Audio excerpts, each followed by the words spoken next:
Hello, everyone.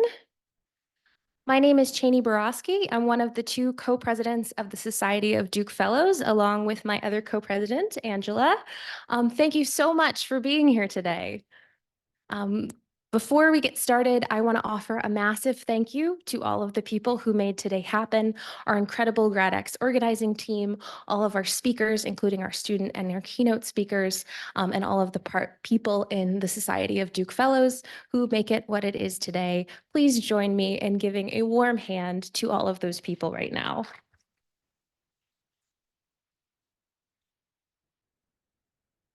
Our first speaker today will be Manel Arenel from the Neurobiology Department, presenting Uncovering the Brain State of Psychedelics in Fish Larvae.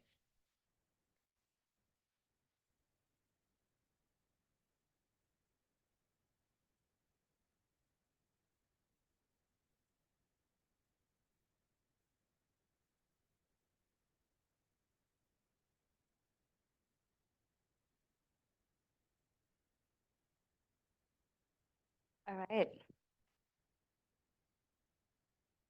Today, the medical community is experiencing a renaissance in the use of psychedelics as therapeutics for different psychiatric disorders. However, this modern day marvel is not what we perceive as this modern day marvel has been throughout the human history across the globe. For example, for thousands of years, Native Americans have used peyote, a small cactus that contains a psychoactive substance, and they have used this not just merely ritualistically, but also as a holistic approach to medicine in Native American communities. Another example is the indigenous people in the Amazon rainforest, where they drink a brew of ayahuasca in these Santo Daime churches, and they use the psychedelic brew not just, again, ritualistically, but also for deep spiritual and psychological healing. But nowadays, since West continues to do what it does best, Western medicine has rediscovered this therapeutic potential of psychedelics, and we now see the surge of news articles, clinical trials, and all these podcasts on how therapeutics can actually be, how psychedelics can actually be therapeutic for people. And we see celebrities like Megan Fox going to Costa Rica on an ayahuasca ritual, and it gets covered in all of these different media outlets. And with this wide coverage, what comes is also this unsafe use, these safety problems, where people who don't normally take these psychoactive substances could be self-medicating in unsafe ways. So it becomes especially important to really understand what this psychedelic experience is. And therefore, in our research, we study how what psychedelics do in the brain, not just parts of the brain, but at a whole brain level. And for that, we need a model organism that allows us access to the entire brain. And with that, we use larval zebrafish. If you haven't seen a larval zebrafish before, they're very small. They're 3 to 4 millimeters long. But what's great about them is that they're fully transparent. So you can actually see the entire brain at single cell resolution, really parsing out how the psychedelics are acting on the brain. And we use a psychedelic 2,5-dimethoxy-4-iodinamphetamine, also called DOI, Symptoms-wise, DOI is very similar to LSD, but people who have taken DOI recreationally say that this stuff makes LSD look like the light beer of psychedelics. So it's very strong in hallucinations, and also it's very understudied in fish. So first, we want to characterize what DOI does to fish behavior. And for that, we collaborated with Ramona Optics in downtown Durham. They developed this multi-camera array microscope, also called the MCAM, where we can image a large arena at high resolution and high frame rate. And using the MCAM, we can now track individual fish while we give them a wide array of stimuli and really characterize how they respond to these stimuli when they're tripping on DOI. But beyond behavior, what we're really interested in understanding is how do these behaviors come about? So how are these psychedelics acting on the brain to result in these changes in behavior? And for that, we do whole brain 2-photon microscopy to really visualize the brain at single cell resolution. So here you can see actually a fish on a psychedelic trip. And what's interesting is that this top region that I'm highlighting here is where the visual processing happens. And you can see this increased neural activity in this visual brain area. And with this increased visual activity, we think that we might actually be capturing hallucinations in the fish. But also what we can do is kind of use the single neuron activity and then understand the neural connectivity both within and also across brain regions when the fish is on DOI. So we aim to really understand how the psychedelics kind of disrupt this neural connectivity and then help form new connections, so that we hope to kind of uncover what the psychedelics are doing to the brain and also get a step closer to understanding what these different psychedelic experiences are, whether you're Megan Fox in Costa Rica, or you're a member of the Santo Daime Church in an ayahuasca ritual, or you're a Native American in a peyote religious ceremony. And lastly, I would like to highlight the researchers that actually contribute to this project. Aloya Oshotse and Elizier, these are undergraduate students who have contributed to this project with me. Aloya studies fish behavior and how DOI affects fish behavior. And Elizia studies what happens in the brain when we give the fish psychedelics. Finally, if you'd like to chat more, my contact info is down below here. Thank you.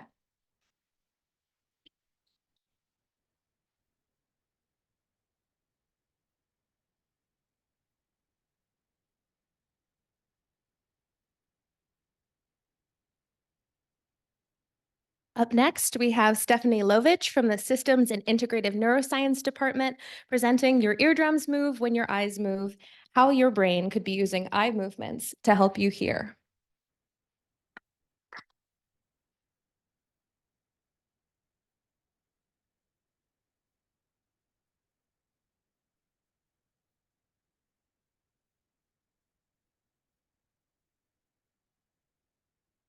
Testing, testing. Is it okay? Okay, I have to hold it. I don't have a pocket. Okay. Okay. So drugging fish, that will be hard to follow.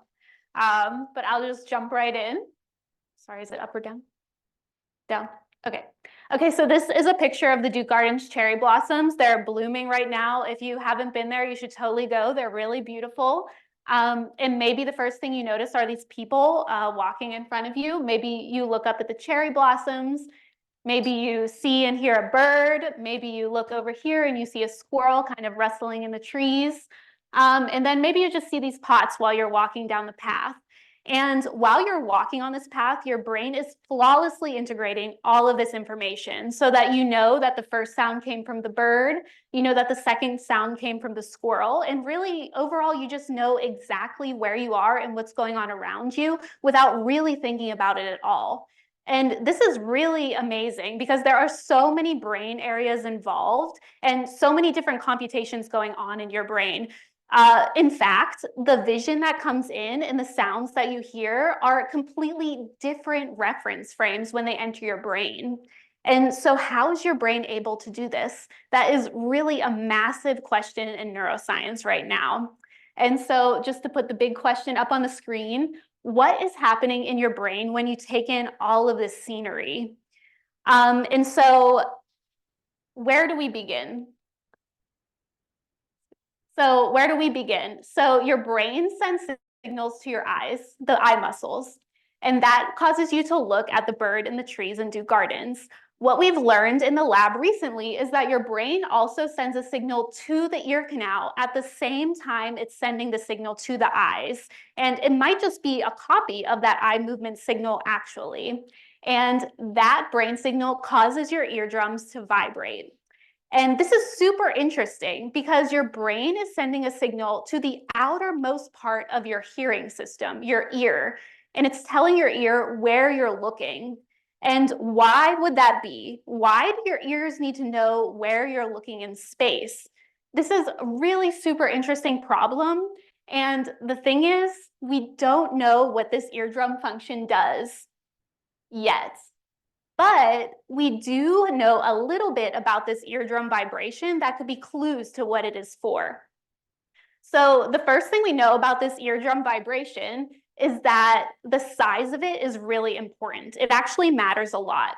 So if I throw up a picture of Duke Chapel way up here, and everybody makes a big eye movement to look at Duke Chapel, that would be a pretty big eardrum vibration. And then if I just put up a little basketball player right next to the chapel and everybody makes a little eye movement over to Filipowski, that would be just a small eye movement. And in fact, I might actually be able to determine where everyone in this room was looking when they were looking at the screen if I had microphones in all of your ear canals, because the size of the eardrum vibration is actually very correlated with the size of the eye movement that you made. So the next thing we know about this eardrum vibration is that your brain is able to really precisely control the size of it, which again is super important and super correlated with the size of the eye movement that you made. And we think that the brain does this through the muscles that go to the ear canal. So you have two muscles, and in fact, we believe that the brain sends one signal to one of the muscles, and that causes an increase in the eardrum vibration. And we think that the brain sends a different signal to the other muscle, and that causes a decrease to the eardrum vibration. And so these muscles are kind of in a push-pull mechanism to precisely control the size of the eardrum vibration so that when you look at something, it's the exact size it should be. So why is this all important for navigating your environment? Well, our colleagues at Harvard recently found out that when you hear a sound, your eardrum might actually have to be moving when that sound comes into your ear so that you know where that sound is in space relative to you. And we think this eardrum vibration might also be related to our colleagues' work. So when you saw this bird in Duke Gardens and you made an eye movement to that bird, your eardrums started vibrating. And we actually believe that that vibration prepped your brain to be able to hear that chirping sound so that you could line up that bird with that sound, as opposed to thinking that the sound came from the squirrel on the other side of Duke Gardens. We think this eardrum vibration could be a crucial part of figuring out where you are in space, what's going on around you. And with that, it's still a massive question about how you navigate space, but hopefully you will follow our papers in the future and we'll learn more about it, especially this eardrum vibration.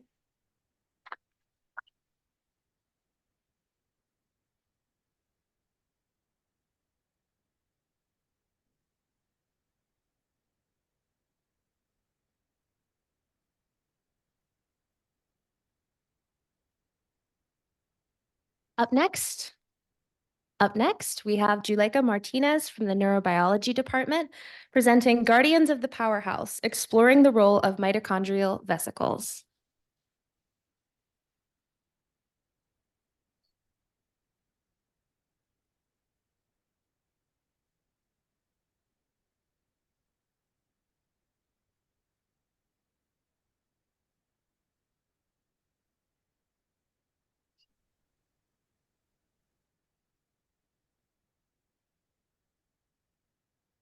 You hear me?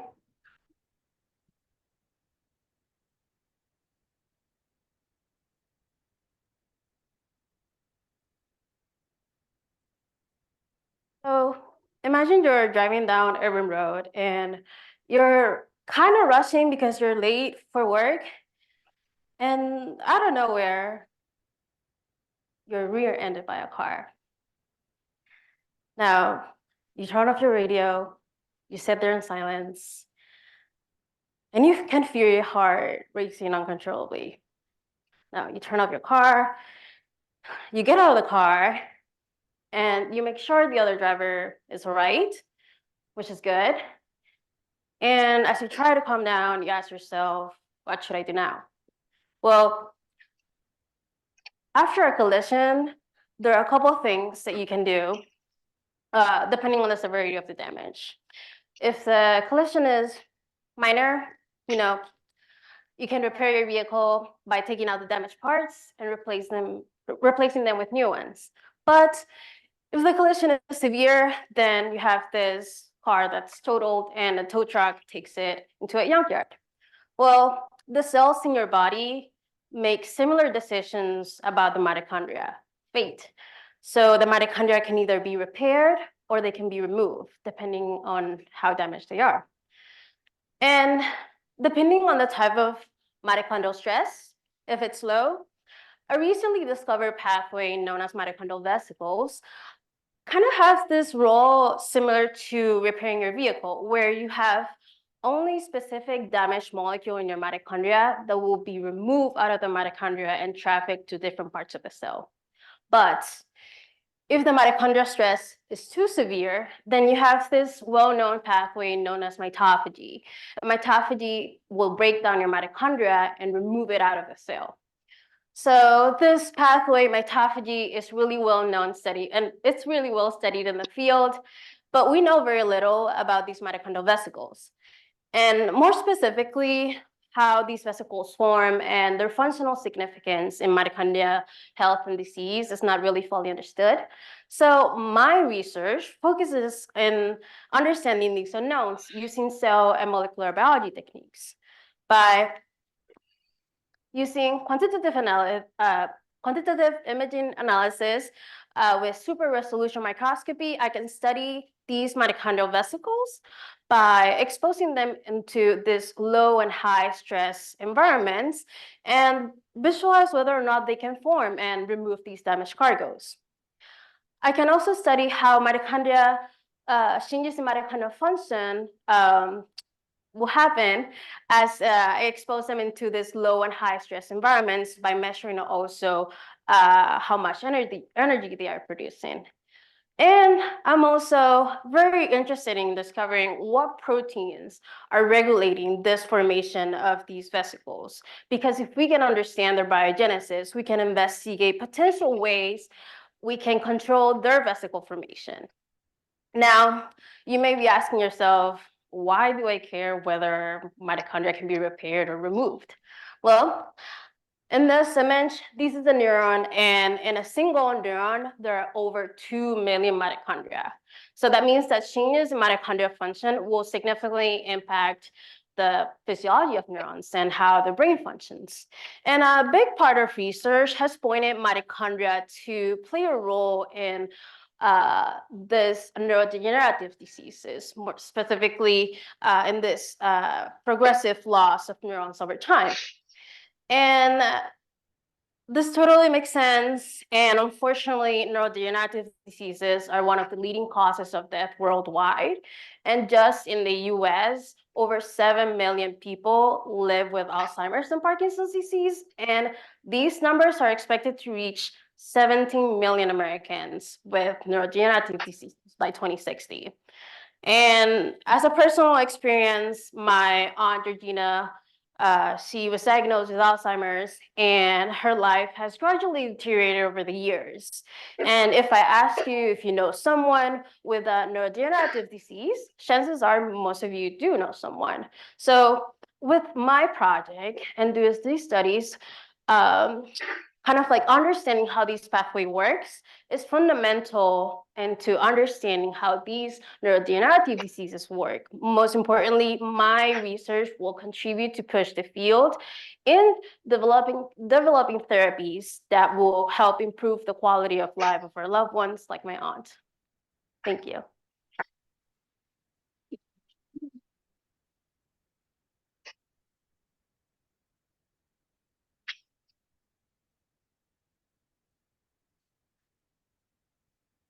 Up next, we have Wilderson Medina from the Environment Department presenting Surviving the Heights, the Power of Genomics to Track Species Adaptations to Climate Change.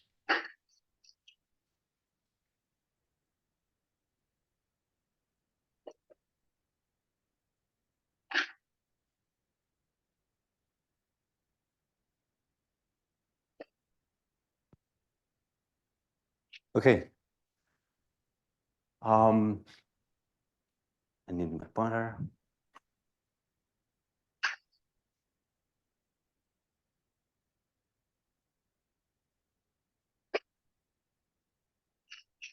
So we are now in a biodiversity crisis.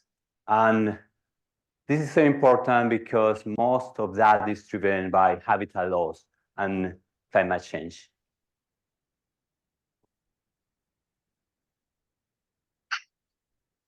Now, I want you to imagine where in the world is going to be the safest, friendly climate place in the world 50 years from now. And I'm going to tell you basically that it's going to be the tropical mountains. And this is because they have less climate variability around the year. And also they are compared to the lowlands, they have reduced temperature. This is really important for a species, and particularly non-human species, as you can think that they are going to migrate to these areas. They are going to be the safest places. We are going to migrate there. And we as humans are capable to do anything right now. Like we can create new ecosystems, and that's going to be fine for us. But for non-human species, that's going to be a problem. There is actually evidence showing that birds are overall, or species are overall retreating from their lower elevational ranges. That means basically that they are tracking better elevations, higher elevations, just to get better conditions for survival. This is part of a study I recently did with some colleagues, where we show basically how in the northern Andes region, the birds with small ranges are shifting from the lowlands to the highlands, and this is plausible. The most plausible solution is because of climate change. Of course, habitat loss is another big variable playing within this, the effects of these behaviors. Now, how do we know which species are adapting and which are failing to adapt? That's something that I'm proposing for my postdoctoral studies. And the idea is that we can use what we call genomics. So through a particular technique that is called exome sequencing, we can take and compare past specimens and current specimens from the field. From using genomics, that is basically using DNA of species from museum specimens, we can just track what has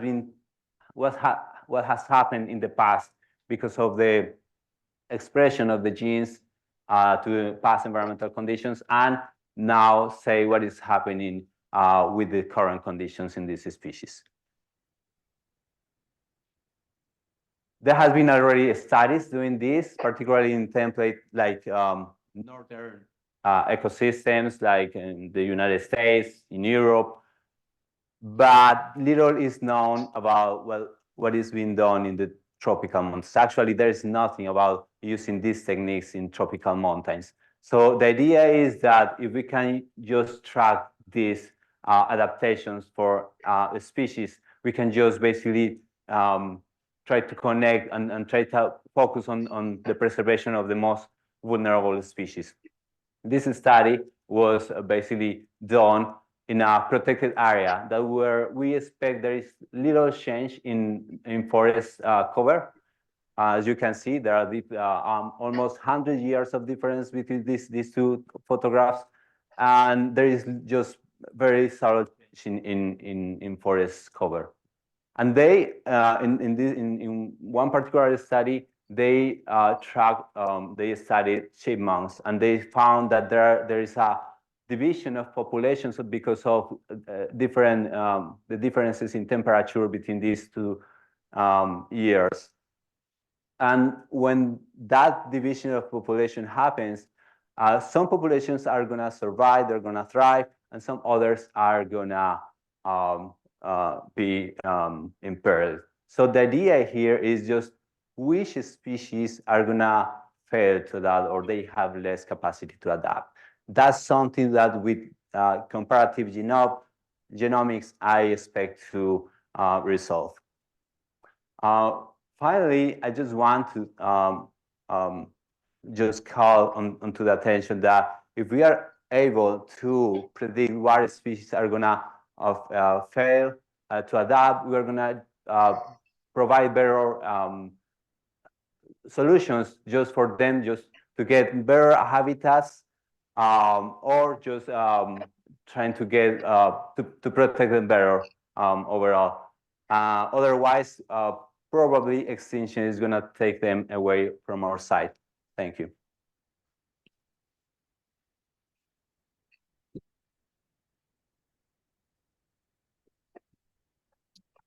And we'd love to do one more round of applause for Wilderson, who successfully defended his thesis yesterday. Thank you, Dr. Medina.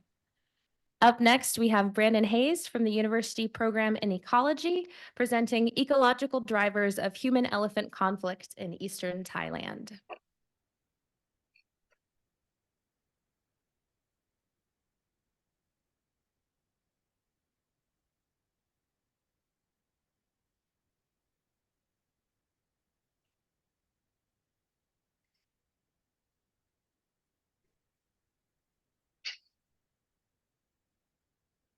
Will this come through? Yeah, people can hear me.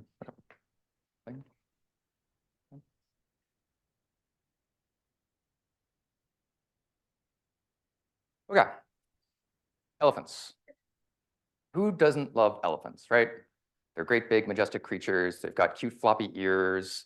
They've got adorable babies, right? What's not to love? But as it turns out, human farmers do not particularly love elephants. That's because, ecologically speaking, elephants compete with farmers for space and resources. In practical terms, this means that elephants eat human farmers' crops. Now, Eastern Thailand is an area that's particularly well suited for studying human-elephant conflict and hopefully reducing it so that human communities and elephant communities can live in balance. Work. So the area around Khao Angrunai Wildlife Sanctuary, which is circled here in red, has the highest rates of human-elephant conflict in all of Thailand. And Khao Angrunai is part of a larger series of protected areas called the Eastern Forest Complex, which is entirely encircled by agriculture. So you've got a big patch of elephant habitat that's right next to pineapple fields, sugarcane plantations, palm oil plantations, and rubber tree plantations. And as the elephant population in the area has been increasing over time, so has crop raiding. So when these guys aren't raiding the cargo trucks full of sugarcane like the world's chonkiest Zorro, they're out in fields where they can do thousands of dollars of damage to a farmer's crop in a single night. And this is a tremendous threat to people's livelihoods. One bad season of elephant damage can cause a debt-saddled farmer to lose their land. And so, as a natural result, the Thai government has invested a lot of time and money and effort in trying to mitigate crop raiding. And so they've dug a 10-foot deep trench around the entire perimeter of the protected area. That's 400-kilometer long trench. However, elephants can pretty easily find shallower crossing points and get across.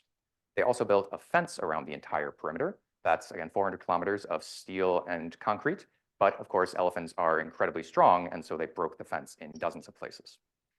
Once they're outside of the protected area, farmers and rangers try to scare elephants out of farms and back into the sanctuary by using small explosives made from ping pong balls that make a tremendously loud noise. However, the problem with these aggressive hazing tactics is that they increase elephant aggression, leading to human casualties. And so, there's no screen over there.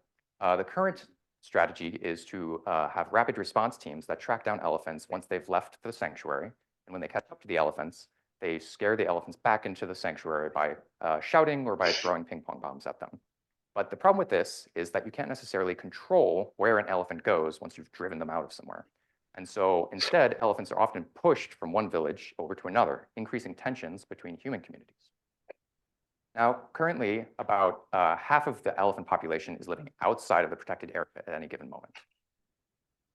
And they spend their days sleeping in these rubber plantations. And then in the evenings, they go out and crop raid their way across the landscape in a big circle before coming back to their protected, sheltered forest patches to sleep away in the day. So elephants make pretty bad neighbors for farmers. The sort of bad neighbor who breaks into your kitchen at 3 in the morning, borrow whatever they can get their hands on, or trunks on in this case. And you know, that's kind of funny, but like this story that I've told you so far has been mostly from the human farmer perspective. But you know, from the elephant's perspective, all of these plantations and fields, they used to be habitat that elephants lived in until humans came along and drove all of the animals out. So why is it that the elephants are increasingly raiding human crops? Is it because the natural population has grown steadily over the past 2 decades to the point where the protected area can no longer sustain the population? That's certainly the simplest explanation. But could it also be that refugee elephants driven by massive deforestation in neighboring Cambodia have come into this area, swelling the local population past carrying capacity? Or could it be that the habitat inside of the protected area has degraded because of natural or anthropogenic factors over time, such that the carrying capacity has become lower? The management responses to all of these situations are very different. And so that's why it's vitally important to understand the underlying ecological drivers of this human-elephant conflict if we want to reduce it. This thing. Right. So finding a balance between human and elephant communities cannot be accomplished by building a fence around marginal forests and penning elephants in. That's simply not feasible. We've tried it, it doesn't work. Instead, the solution has to be that we understand and accommodate the ecological requirements of an elephant population for flourishing, while also protecting the livelihoods of farmers in the region. And if we can accomplish this with competitors as big and destructive as elephants, I believe that we can figure this out for the rest of the non-human world too.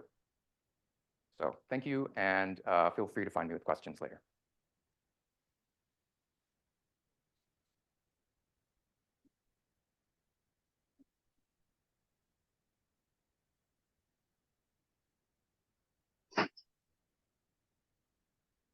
Up next, we have RP Pornwankolsuk from the University Program in Genetics and Genomics, presenting how population genetics informs us of how we became who we are.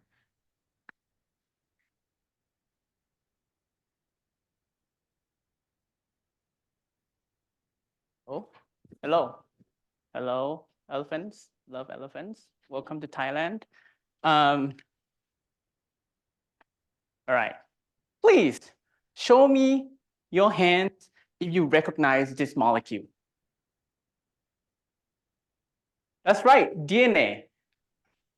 My name is RP and I'm in the genetics program. That means my research has something to do with this molecule, but maybe not in a way that you think.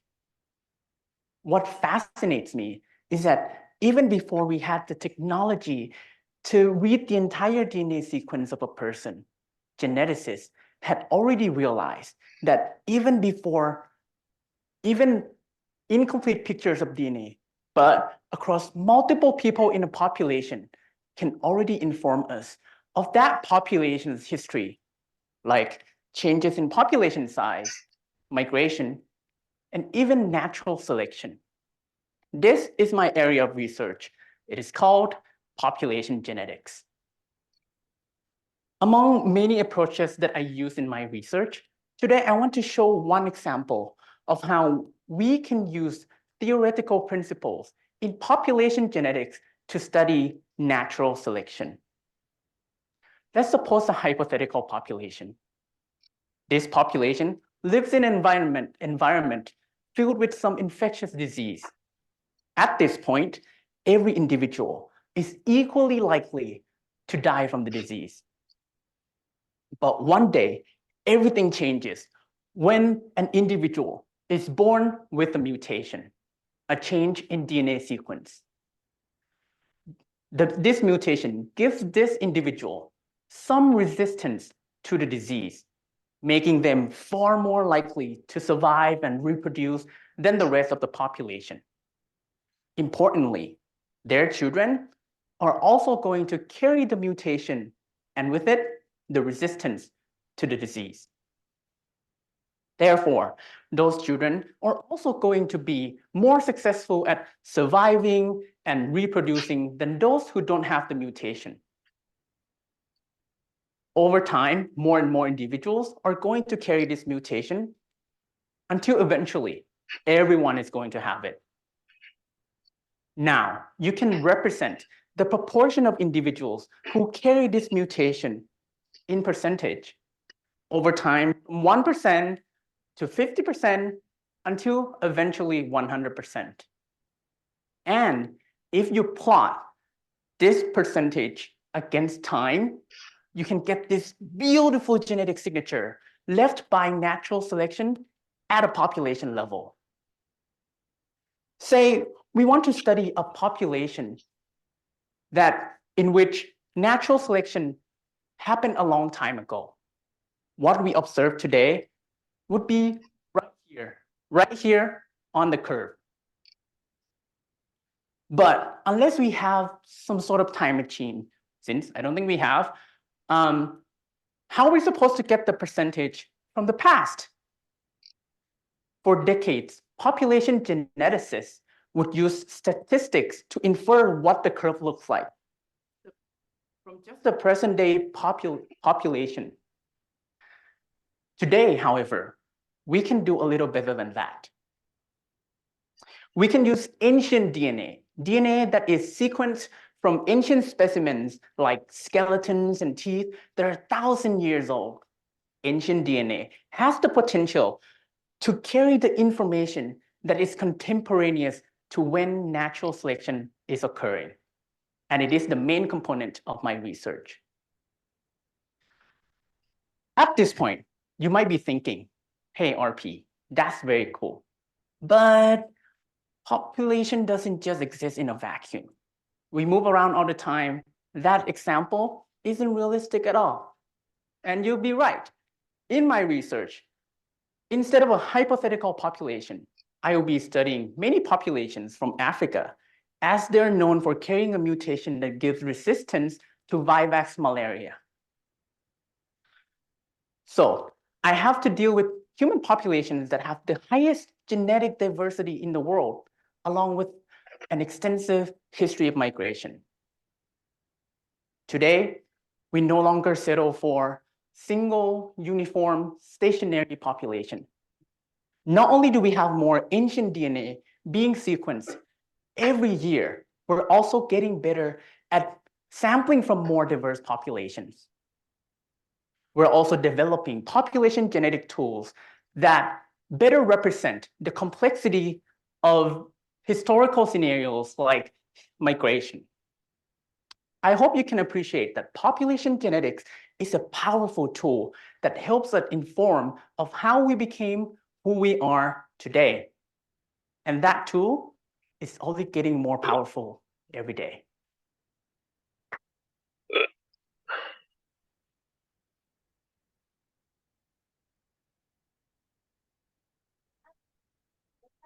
We're going to take a very short, just couple of minute stretch break, and then we will start our next round of talks. Don't go far.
All right. With that, we're going to continue our program with Olivia Short from the Nursing Department, presenting Risk, Resilience, and Health Equity in Women with Gender-Based Violence-Related Chronic Pain.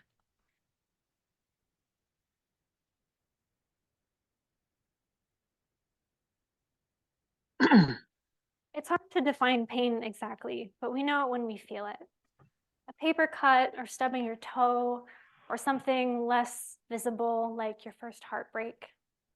The International Association for the Study of Pain defines it as an unpleasant sensory and emotional experience associated with or resembling that associated with actual or potential tissue damage.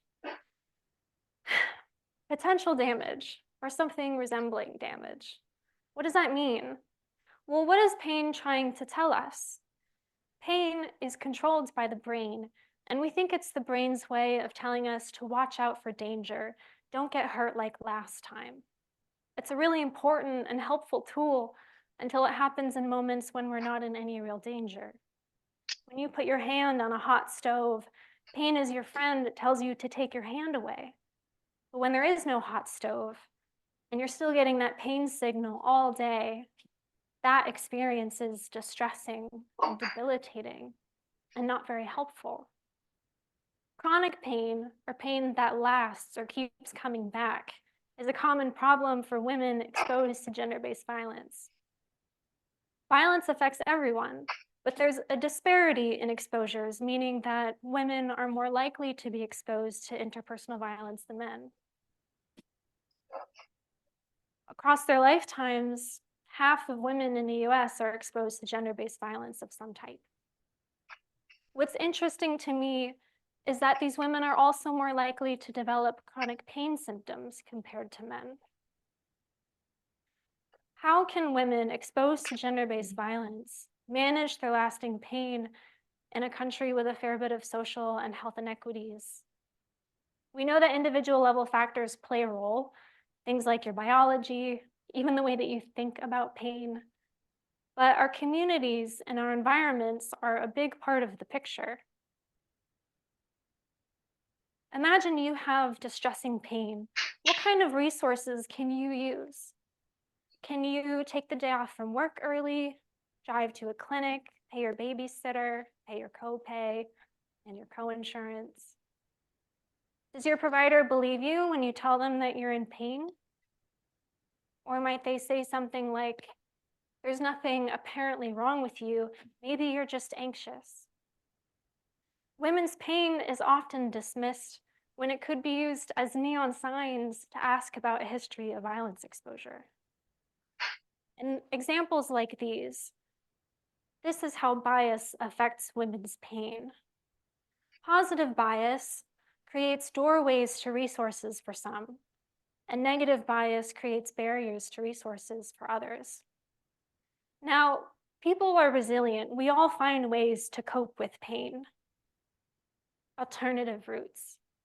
But if you don't have problems accessing the resources that I just mentioned, you probably aren't thinking about what those alternative routes are. You don't have to. That's your privilege. That's probably why we don't really know what those alternative resources are. This is some of what we know contributes to gender-based violence-related chronic pain in women. As you can see, we know a fair bit about risk factors, things that might lead to chronic pain. But we don't know so much about protective factors, things that could reduce or even prevent pain, or alternative routes that people without resources have to use.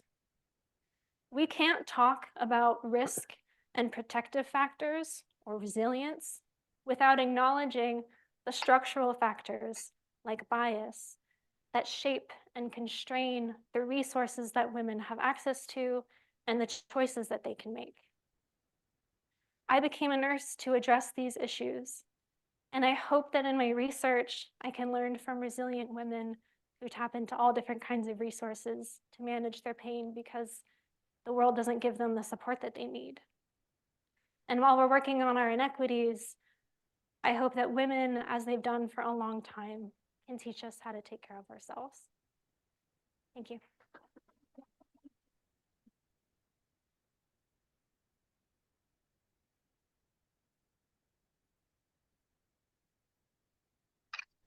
Up next, we have Pranav Manjunath from the Biomedical Engineering Program presenting Enhancing TBI Clinical Decisions Through Case-Based AI Reasoning.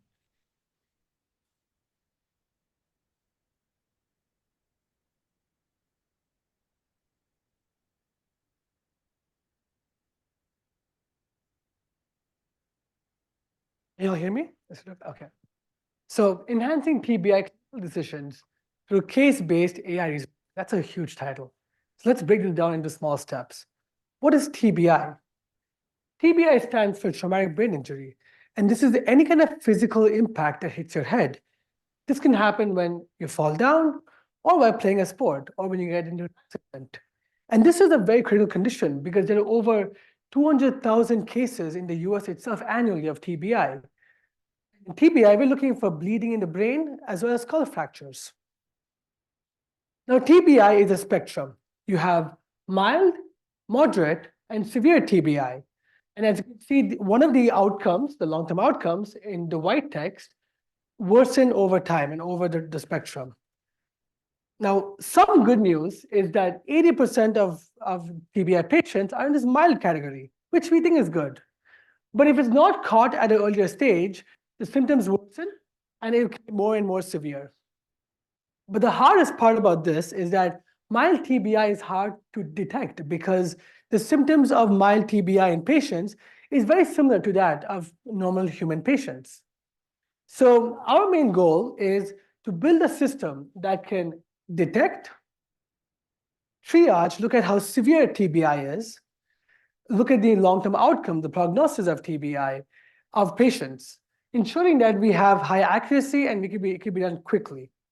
And because we're working with patient data and we have a lot of patients to work with, we believe that using AI would be a good way to kind of solve this. So that was the first half of the title. Now the second half, case-based AI reasoning. Case-based is like how humans solve problems. You solve new problems based on the solutions of previous existing problems. And now if we look at this in a more medical context, imagine if I can diagnose a patient, a new patient, based on looking at the diagnosis of similar patients in the past. Now let's look at a proper example where you have patient A who comes into the ER after a fall. They get the vital signs checked, the CT of their brain taken, and labs done. Now a lot more happens, but for simplicity, I'm going to look at these three cases. And now this is patient A initial condition. Then let's look at all the patients that happened in the hospital, right? And then we say, okay, what are all the patients that had vitals, CT, labs taken? And now what if I tell you, what if we look at the most similar patients to patient A? And now you may be asking me, what does similarity mean? How do you look at similar patients? Well, so let's say I have a CT scan of the brain. If I push this through a neural network, we can get an encoded representation of this image. Now think about this neural network as a compression algorithm, where you have a file, you compress the file, and you get a compressed version of the file. The compressed version of the file is almost the same content of the file, but it's smaller in size. Now we can append the vital signs, the labs to this encoding, push it through another neural network, and get now what we call a patient vector. And this patient vector could be a way of saying it's a combination of the patient's conditions. You have the image, the CT, you have the vitals, and you have the labs. If that's said, then I can say that previous image that we had initially can be represented as a patient vector, which means this previous image is now looking like this, right? And now from now, it's all a mathematical operation where we can add, we can subtract vectors, and we can look at how close vectors are in the vector space. And from there, we can get these, let's say these four are the closest vectors or patients to patient A. But what now? We can now look at the outcome of these patients, of these similar patients, and say, okay, so if the top four similar patients to patient A all had a subdural hematoma and then went to rehab after discharge, we can highly certain that patient A also had a subdural hematoma and will go into rehab after discharge. Now, the cool part about this is that Conventional AI algorithms that are known as black box algorithms will just give you that black box. It'll just give you the answer. But through a case-based reasoning, we're able to understand why are we coming to this conclusion and this answer.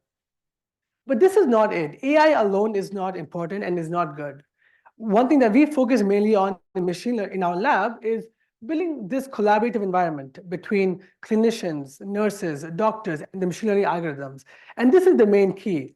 If you scan the QR code, you'll see that we have a batch connection project starting in the fall, where the main goal of this is to actually understand how do we build this collaborative environment between an AI algorithm and machine learning and nurses, clinicians, and doctors in the hospital.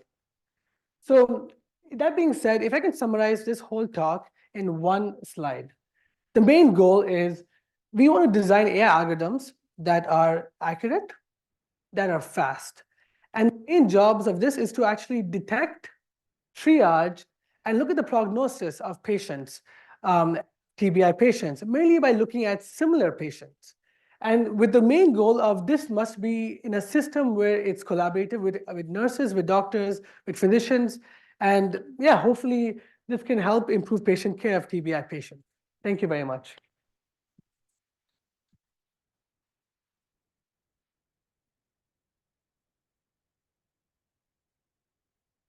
Up next, we have Anna Mallard from the Tech Ethics and Policy Department presenting the case for being human in the age of big tech.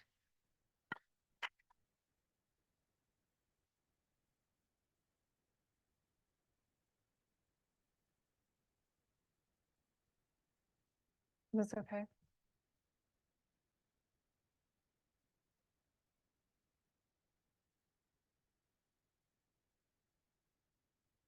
I love that I get to follow Pranam's presentation because I think that directly relates to what I'm going to talk about. So this is the question that drives my research. What does it mean to be human in the age of AI and big tech? And to be more specific, what I'm interested in exploring is what is the value of being human when more and more of the technologies that we build are designed to exceed human capacity and what we're able to compute in our information processing naturally.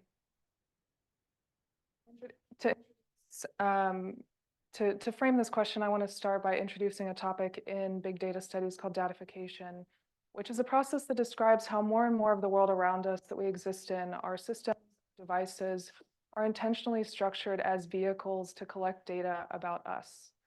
So you as an individual are constantly producing information just by existing in the world. Your choices, the way that you behave in the world, the things that you interact with, all of that is valuable information, and that gets coded as data.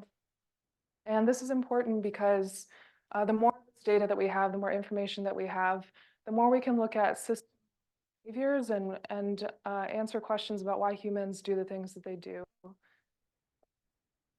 And this is the foundation of modern computing. So AI models and increasingly new forms of computing like quantum computing that are designed to find patterns, latent patterns hidden in these large data sets. So we're looking at all of this information and we're building these that are designed to sift through them for hidden meaning so that we can answer questions.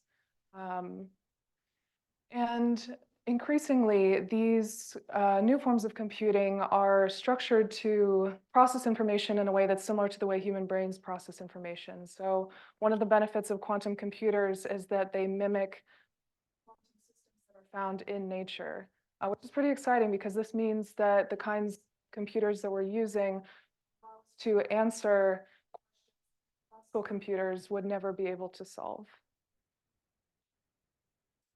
But this also poses a problem because if computers and our computing models are increasingly performing the kinds of functions and behaviors that we traditionally assign to being human, then this brings into focus of crisis of what it means to be human now and what our future with these technologies looks like.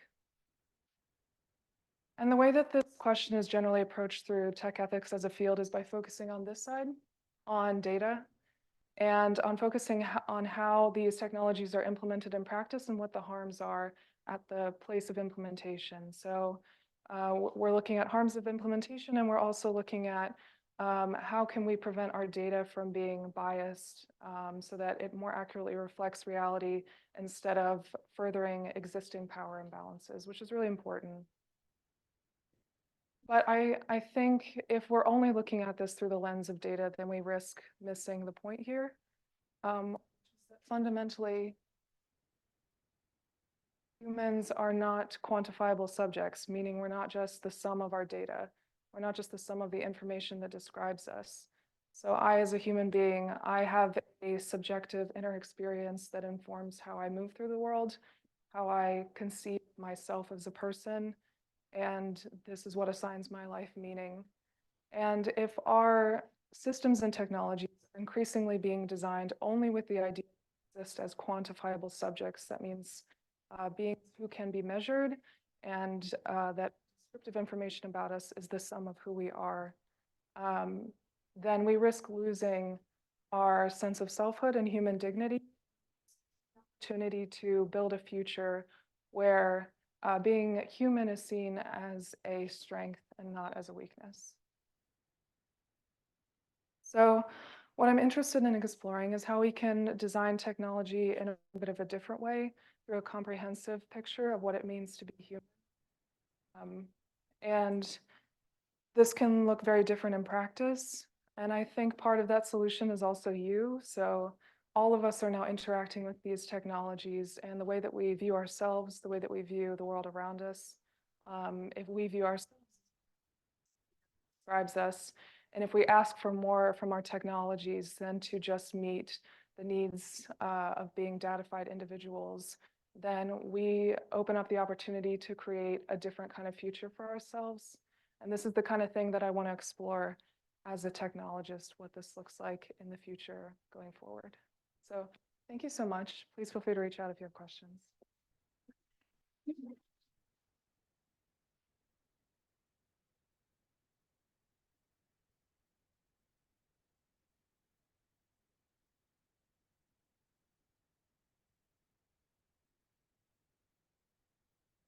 Up next, we have Brittany Mitchell from the Marine Science and Conservation and Integrated Toxicology and Environmental Health programs, presenting visualization of barnacle plate structure in response to novel materials.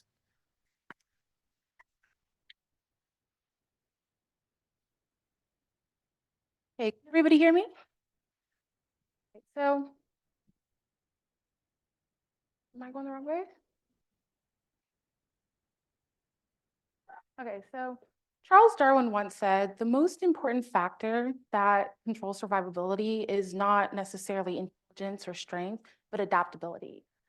And we're kind of wondering what makes barnacles, their adaptations to their environment, such a problem for various industries, $1 billion problem. And how might pictures like this potentially minimize those impacts? So first, what is a barnacle? A barnacle is a marine organism that settles onto a surface and lives the rest of its life there. And it's able to do this because it secretes a glue that actually kind of sticks it to that substrate, and also secretes these hard plates that protect it from the environment. And because of this, barnacles can attach to or foul a variety of different surfaces, from the skin and shell of sea turtles to the underside of ships, and this makes them both ectoparasites and pests. But the problem with barnacle fouling is that it causes drag, and for an organism like a turtle, this requires more energy to do the same task you would normally do, like feeding or prey or migration. And for a ship, this causes increased fuel consumption, which is not only costly, but environmentally unsustainable. Additionally, barnacles damage the structures that they attach to. They can undercut and pit these structures. And for a turtle, this is very harmful. But for something like a ship, this causes irreparable damage to the structural integrity of those materials because it accelerates corrosion. So clearly, there have been management strategies to try and combat fouling, and unfortunately, they don't work really well. Generally, there's the applications of pesticides, poisons that try to stop or prevent this process, but barnacles are smarter than us. These poisons aren't that efficient, and they lose their efficiency over time, but they also cause unintended harm to various organisms in the environment. So This has inspired the development of less toxic, more benign anti-fouling management solutions, such as these foul release materials. And the way that these work is composed of things like silicone. So they mechanically disrupt the barnacle's ability to attach to the surface because they're slippery, but also they secrete compounds that disrupt the glue curing process, that thing that barnacles rely on to actually stick to surfaces. And what that means is that a barnacle, when a ship is just moving through the water, can be easily dislodged off of that surface. And this is great, but there's still limitations to these kinds of technologies. One, they lose their efficiency over time, but two, they don't work in static conditions. A ship has to be moving. And this has kind of inspired our question. What can the barnacle teach us to further enhance benign but effective anti-fouling management solutions? So we're employing this technology, this 3D X-ray technology called microcomputed tomography or micro-CT to better understand the structure of barnacles when they're attached to different surfaces. And what we're hoping is that this will give us insight into the mechanisms, the adaptive mechanisms they use to actually adhere to surfaces, but also the mechanisms to which they can undercut and pit those structures, which is more or less unknown. And with this, we can kind of look at the barnacles in a variety of different orientations. For example, we can look at the barnacle at the center, and what we see is that when they're attached to different bioactive surfaces, the structures change, and in this case, the base plate. When they're attached to a structure like PDMS, which is a foul release material, the barnacle can't stick onto it very well. And what we see is the raising and the heightening of these base plates, but also these base plates become more convex in shape. But again, remember, these are foul release materials. They interrupt that glue curing process. And as a result, the barnacles, to try and respond to that, fill that space up with their glue. And so this is one of the kind of different ways that barnacles can try and adapt to these, bioactive surfaces. But it's very stark contrast to something like bone that they are good at attaching to. And as you can see with the base plate on the bone, it's a very flat base plate and flush to the surface. So very different morphological responses. But responses to the base plate are not the only structural changes we see. We also see changes to their parietal or their side plates. And in the case of that PDMS material, it causes these side plates to increase in their angle of formation, meaning the barnacle is more upright in its morphology. And this causes the barnacle to be more pyramidal in shape, but also causes this, cupping kind of morphology. And this makes it hard for the barnacle to grip onto. And this is very different from bone, which you see is not as upright. But what was really interesting is this case where we see barnacles growing on different surfaces. And at this point, one of the barnacles growing from epoxy to bone shows really different structures in its parietal plates. On the epoxy, we have really thick parietal plates, but when it starts to overgrow on the bone, these parietal plates thin out. And this indicates that there's this localized response to the barnacle morphology and plate structure, which was really exciting. Overall, barnacles can grow on a variety of different surfaces, and the molecular property of those surfaces can cause and elicit different responses into the morphology of those barnacles. But really excitingly, these seem to be localized to the regions to which they're physically attached to growing. So ultimately, our research has just begun to look at these structural changes in response to surface materials, which we hope will help to better inform anti-fouling management development. And maybe one day, pictures like these will help to save industries billions of dollars.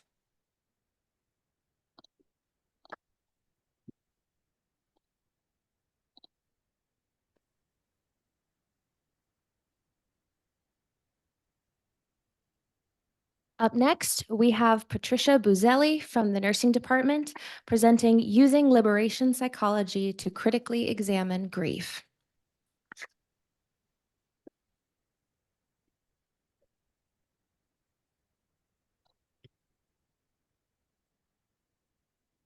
Is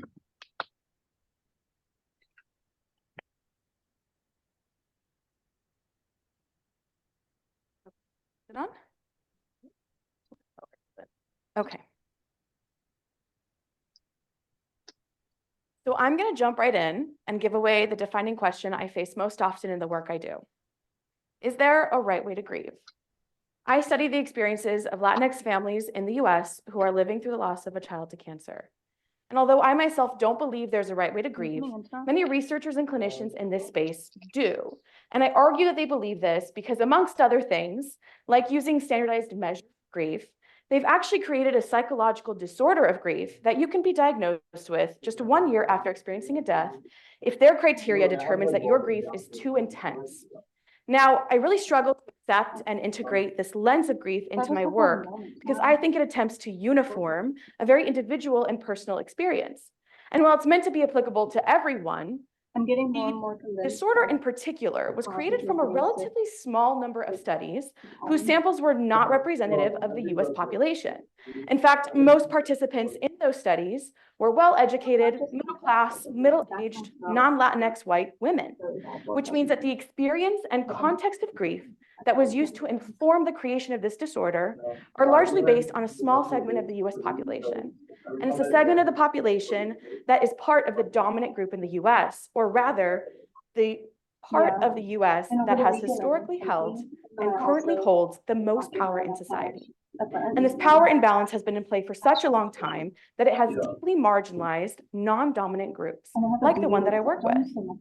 The unfortunate thing is that most of what we know about grief today has been generated in this way. So in a way, grief as we know it in these spaces has been sort of normalized by the dominant group. And that can be really dangerous for anyone who's not part of that group, because it misinforms not only how we continue to study grief for everyone, but then how we develop care provisions based on those studies. And in fact, a team at the University of Alabama started to highlight this danger in a study published in 2022. They used a well-established grief model or theory to study bereaved Black Americans in the South. What they found was that this model really failed to capture a cultural nuance of stoicism that might have had a protective role in this population's grief, specifically because of the historical and present inequities they face. Now, what I hope we're learning from studies like this one is that we need to conduct representative studies that can account for each population's unique historical and present context to understand any phenomenon. And this is actually the criticism that Martin Baró had of how we generate knowledge. He instead proposed a new methodology called liberation psychology, which uses psychological principles to dismantle hegemonic principles and generation of knowledge.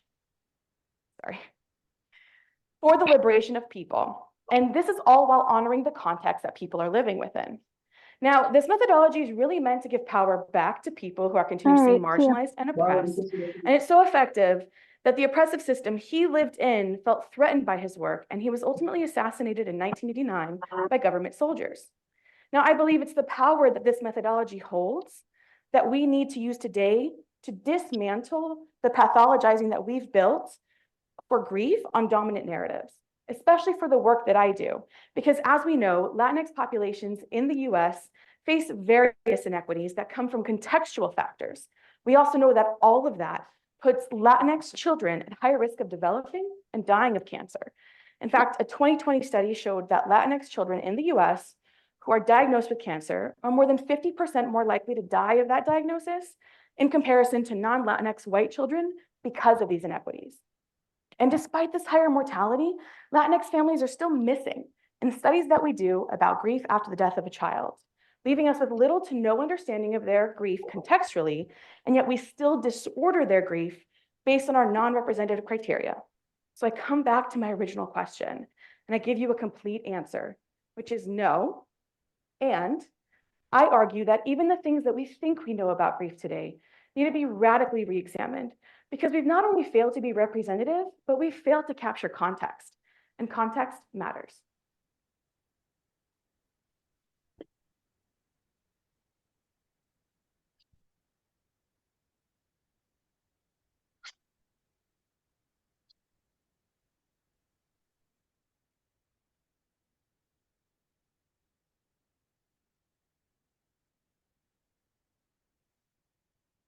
Please join me in giving one more huge hand to our spectacular student presenters.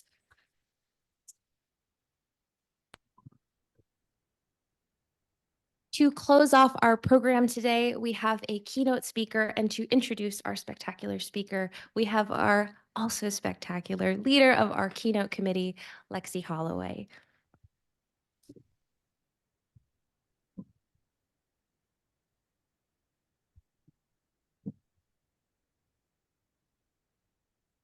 Thank you, Cheney.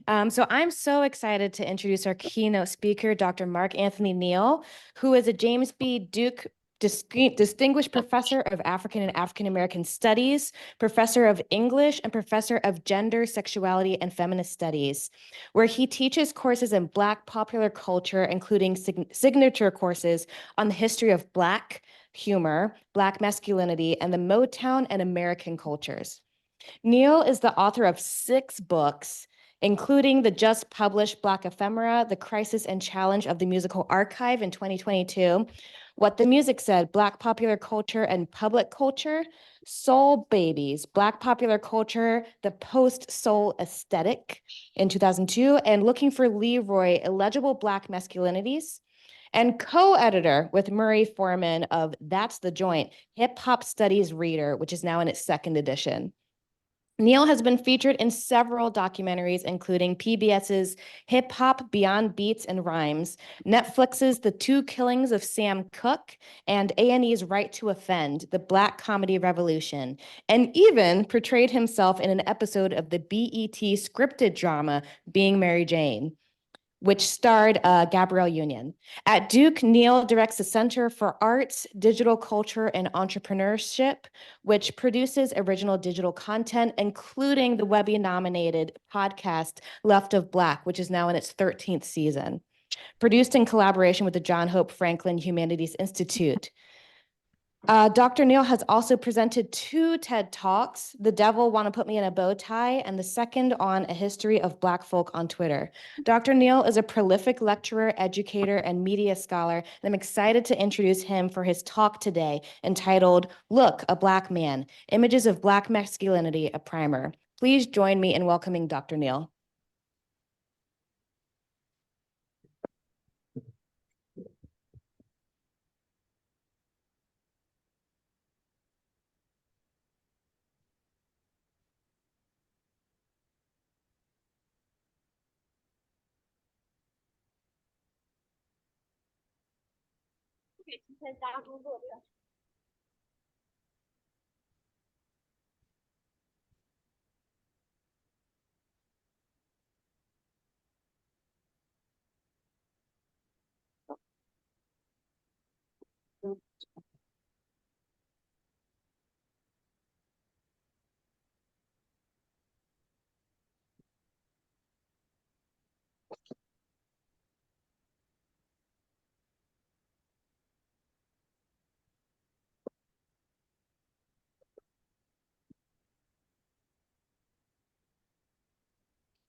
Let me start with this image.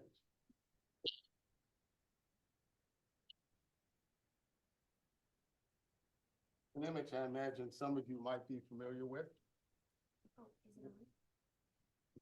1, 2, 1,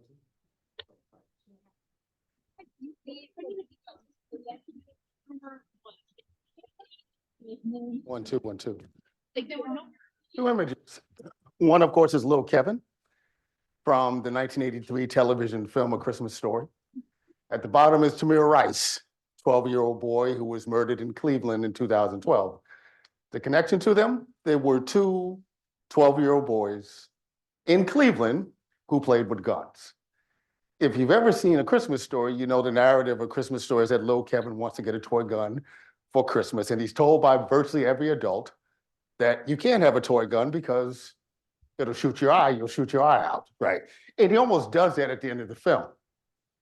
Tamir Rice is an actual 12-year-old boy who was playing with a toy gun in a park in Cleveland in 2012 when two police officers rolled up, and within a 10-second period of identifying him in the park playing with a toy gun, he was shot and killed. Everything about that moment highlights how we think about Black masculinity in American society, and even seeing it as a threat when it's just a 12-year-old boy. Look at Black man, images of Black masculinity, a primer.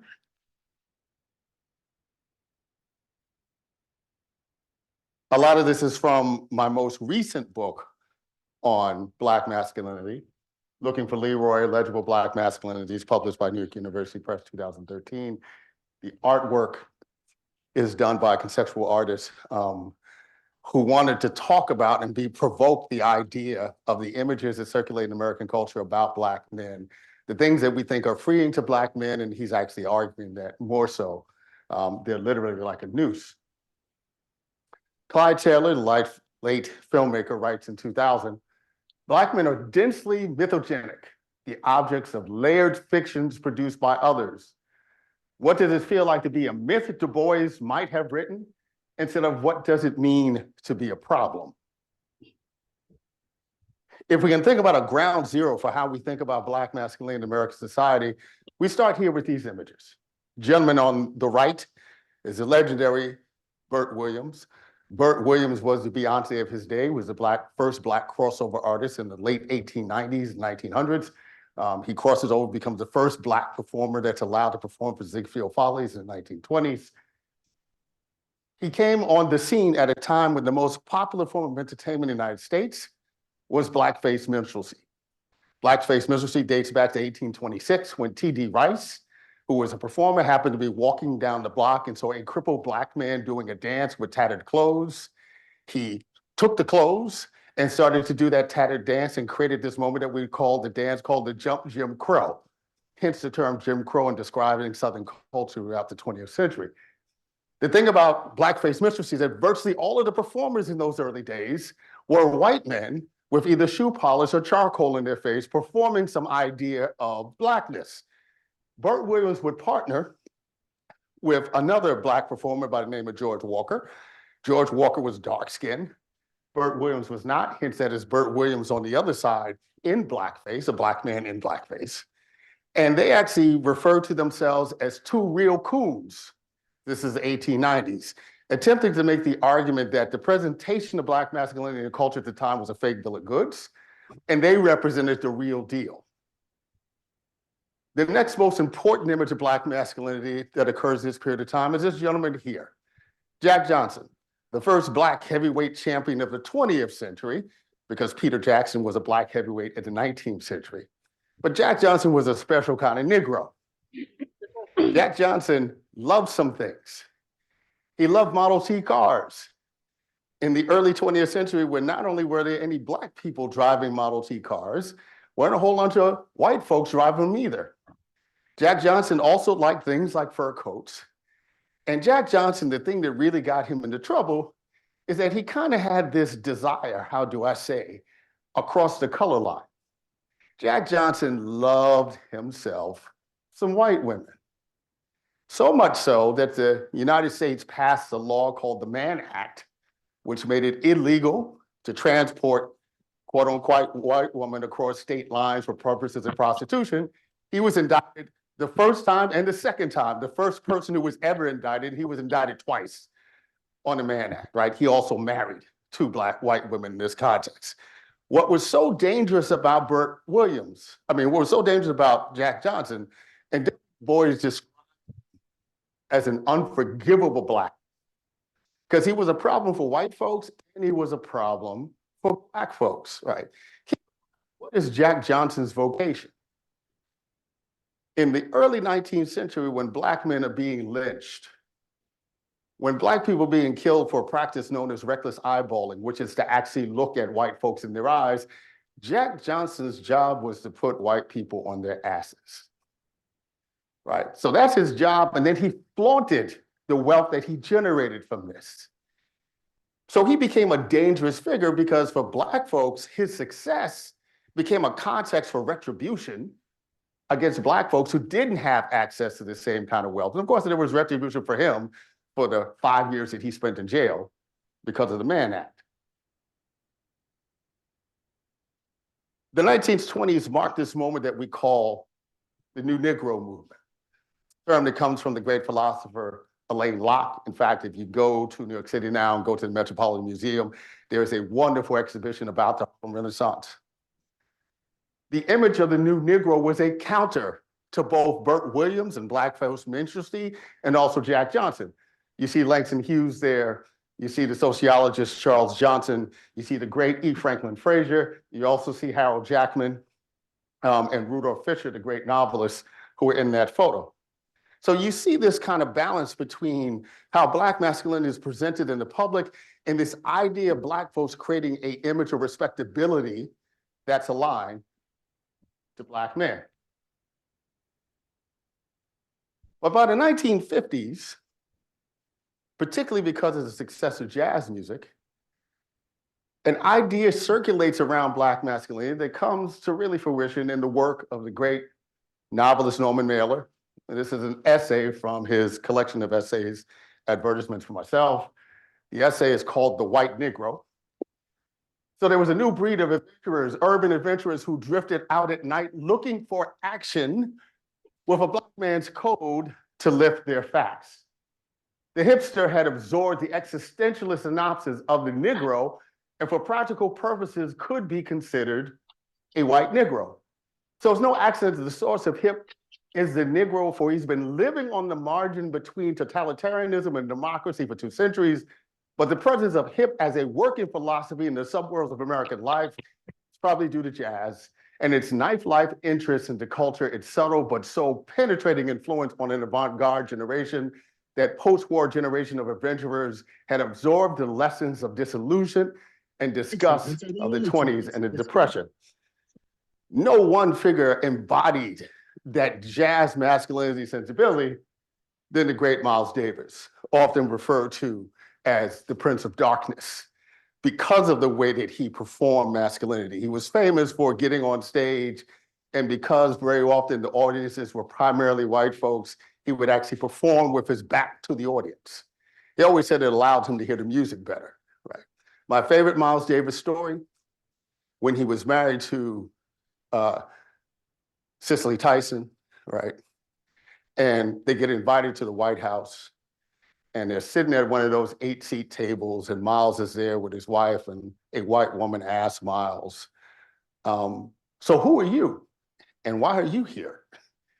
And in quintessential Miles' response, he goes, well, I've changed American music 4 times. And by the way, that's a fact.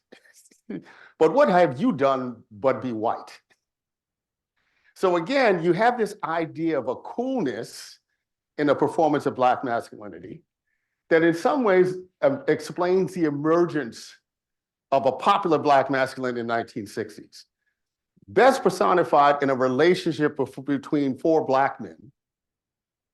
At the bottom of the great Muhammad Ali, one of the most photographed Americans of the 20th century. At the top, you see the great Malcolm X, another one of the most well-photographed figures of the 20th century, who himself happened to be a photographer, which is why you see a photo of him taking a photograph of Muhammad Ali. The football player Jim Brown, right? And of course, the R&B singer Sam Cooke, right? And you wouldn't necessarily think that they were somehow connected, right? But for a 9-month period between 1963 and 1964, they were regular running partners. Malcolm X is the oldest at age 39. Ali is the youngest at 21. Sam Cooke is 33. Jim Brown is 26. Sam Cooke was murdered in December of 1964. Malcolm X was murdered in February of 1965. A lot of folks don't put together connections. The few people who knew that there was a relationship was the Federal Bureau of Investigations, right? Which is why we didn't find out a lot about their relationship, right, until 30 years after, right? And there's always been a suggestion that there was something more, conspiracy, if you will, that was connected to the splitting apart of them in terms of being collaborators in some way, political, economic, and what have you.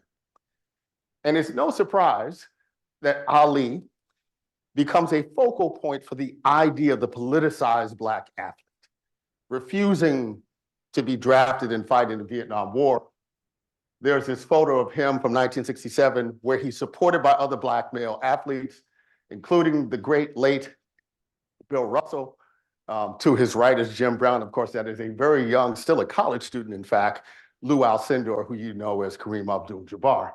And of course, the 1968 Olympics in Mexico City, when John Carlos and Tommy Smith, who were finished 1 and 3 in the 200-yard dash, right, staked their claim on the protest by putting up a Black power fist and wearing Black gloves. And of course, when you have this kind of palpable and powerful version of Black masculinity, you have to have an antidote. The antidote was Orenthal James Simpson. You know him as OJ. You also know him as a wife murderer, but that's a whole nother conversation, right?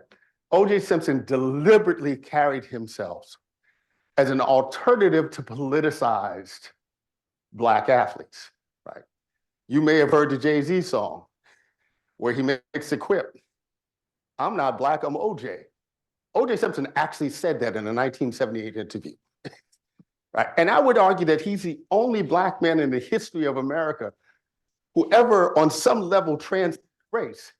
And I say that because for the average white American who looked at O.J. Simpson in the 1960s, 1970s, you thought about him as everything: somebody I want to have a beer with, a great football player, a very bad actor in some very bad movies, right? Maybe you get down to point number 7, you go, oh yeah, and he's Black. So he becomes an alternative to this kind of palpable version of a powerful Black masculinity. But this is the thing. It's a very slippery slope. So we go to that image to this one.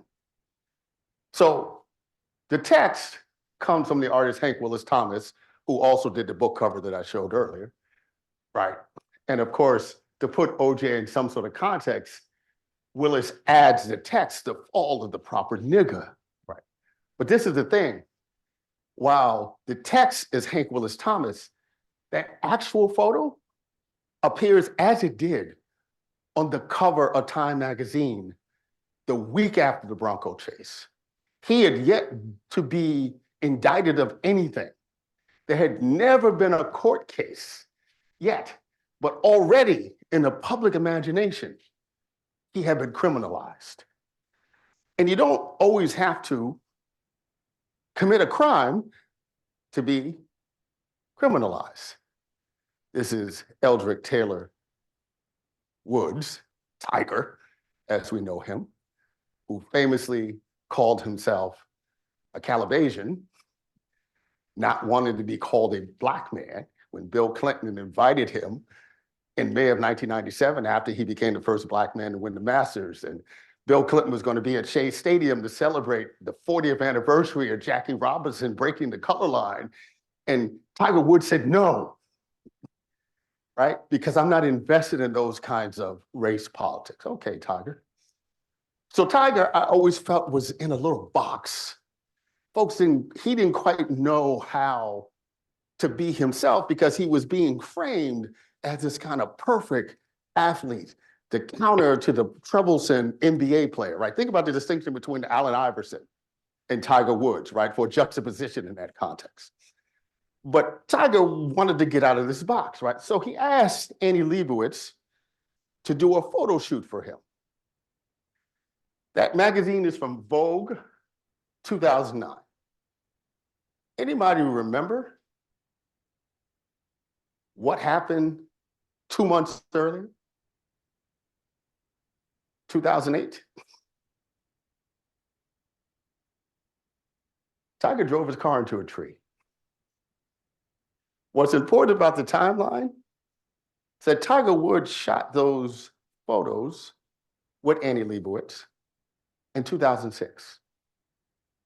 Annie Leibovitz couldn't sell them to anybody because that version of Tiger Woods looking like Jack Johnson wasn't believable.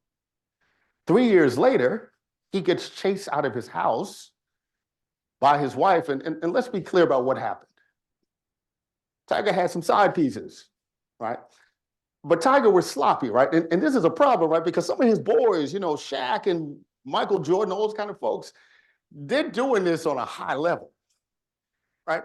The backup point guard on a bad NBA basketball team knows that if you got a bunch of side pieces, they don't contact you on your main cell phone, right? It's the secondary cell phone. And in the best case scenario, you paying some of your boys to make those connections, right? So there's never any direct contact. So Tiger is sitting in his house and his side piece texts him on Thanksgiving Day, and the phone is sitting around on the table, and I'm speculating here. And wifey comes by and goes, "What the hell is this?" She goes, grabs a golf club. Tiger goes running out the house, hops in the car, drives into a tree. Right? Okay, it's the kind of stuff that happens in a relationship, in a marriage, right? But just like that, Tiger is criminalized for not doing anything criminal, but except challenging the perceptions that he was the perfect and ideal example of a Black man. Annie Leibovitz also shot the photos on the right. That is Vogue magazine, 2008. That is LeBron James, young LeBron James. That is Giselle, who at the time was Tom Brady's side piece.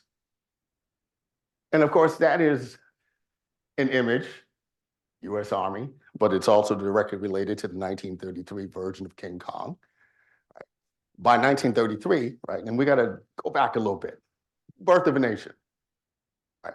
Amazing film, arguably one of the most important films done in American society, because D.W. Griffith did a level of lighting and technology that hadn't been seen in American film yet. Still influential. It was the story of the rise of the Ku Klux Klan. Birth of a Nation is based on 3 novels by Thomas Dixon called The Klansman. So it celebrates white supremacy in the Klan. There's some Black folks in the film, but the majority of folks who are Black are white actors in blackface, including a character named Gus, who is absolutely obsessed with a white woman played by Lillian Gish, who is so afraid of Gus that when he goes to embrace her towards the end of the film, she jumps off a cliff. By 1933, you can't depict Black men like that. So Black men become literal beasts. So King Kong becomes a metaphor for Black masculinity, right? And just like Gus, he's absolutely obsessed in the film with Fay Wray, the white woman. And so you see the same imagery here, and then 70 years, 80 years later, right, that imagery is still resonant for some folks.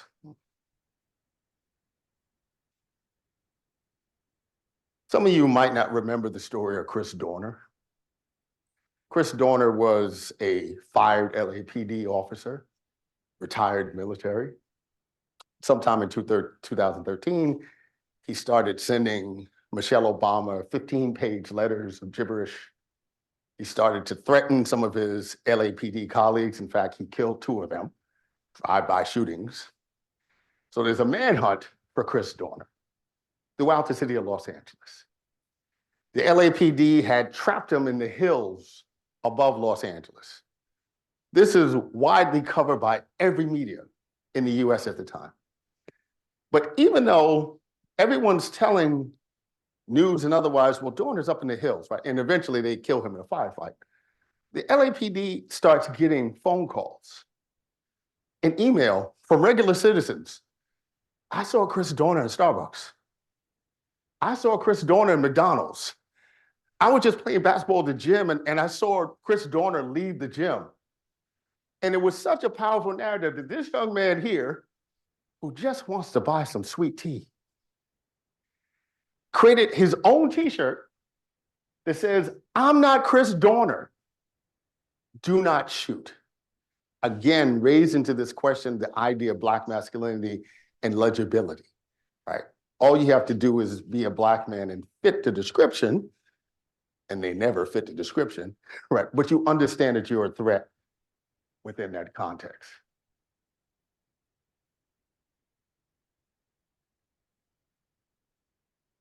leave you with these couple of images. Because what we figure out is that Black men who have some access to resources are able to challenge their perception of who they are.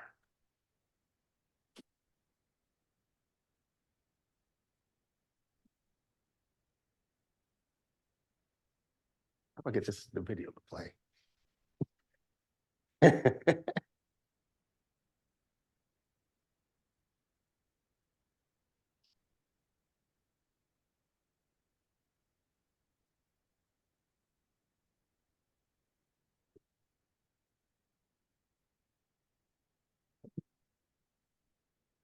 So this is a standard version of what hip hop masculinity looks like in the early 2000s.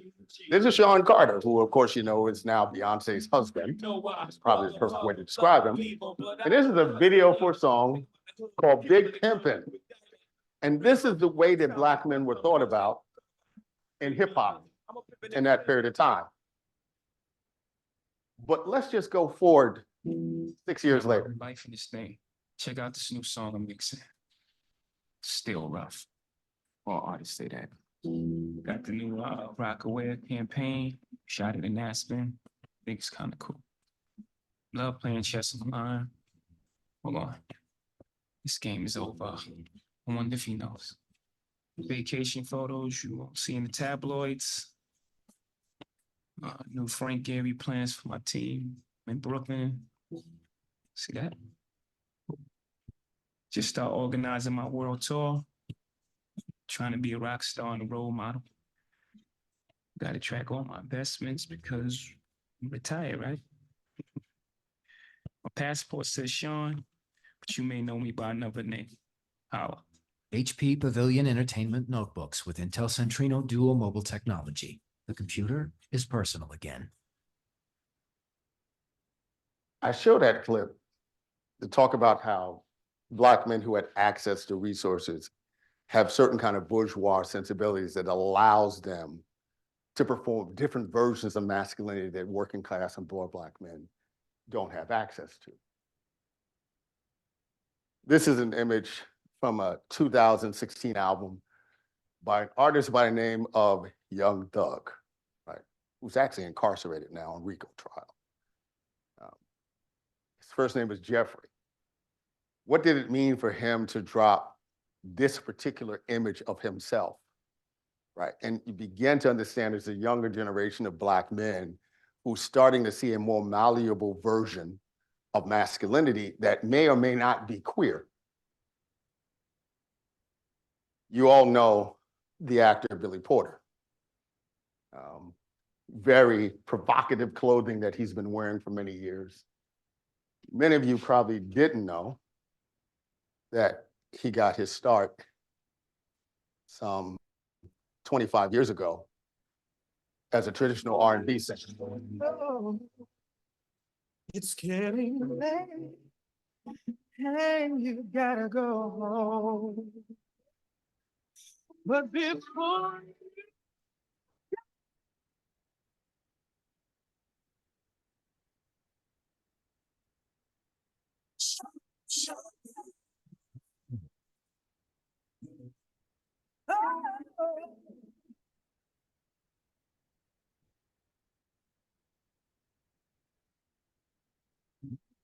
I've been watching you just to see how far you. This is before the Tony Awards. This is before the Broadway acclaim. He had already been a star on Broadway, but there was no pathway forward in the 1990s for him to be the kind of Broadway star that he became, right? And think about the show that made him a Broadway star in that context. He could sing. He signed a contract with a record company. Record company told him, you cannot be a Black R&B singer and be queer, right? So they forced him to perform a heteronormative relationship in the context of things like this in his music videos. To Porter's credit, he walked away from that contract, right? And you can understand how he might so in some contexts have been being a violent repression of who he actually was.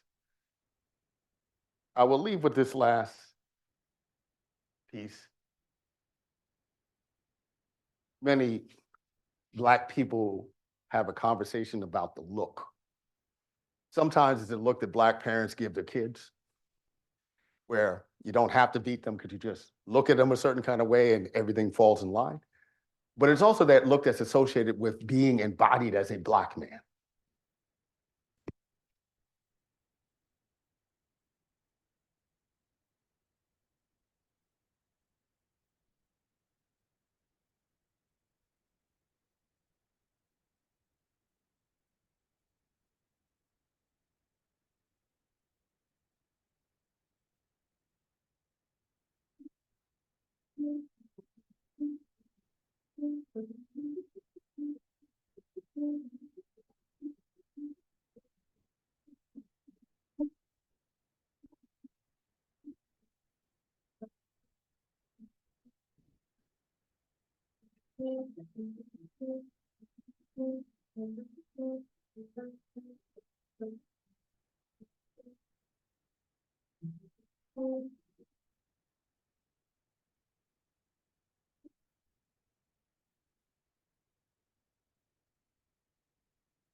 All rise.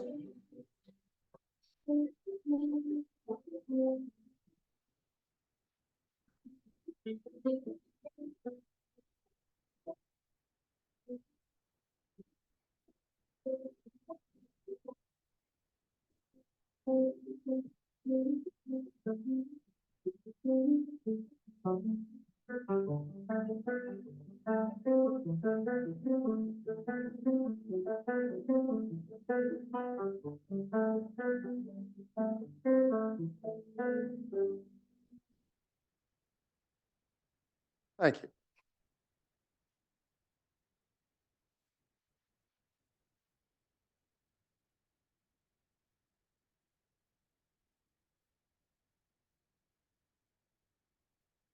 Let's give one more round of applause to our wonderful keynote speaker, Dr. Neal.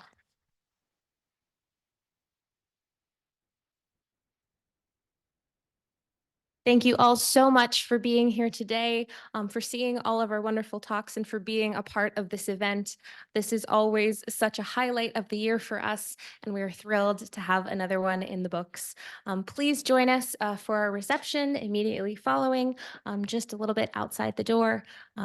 And thank you again.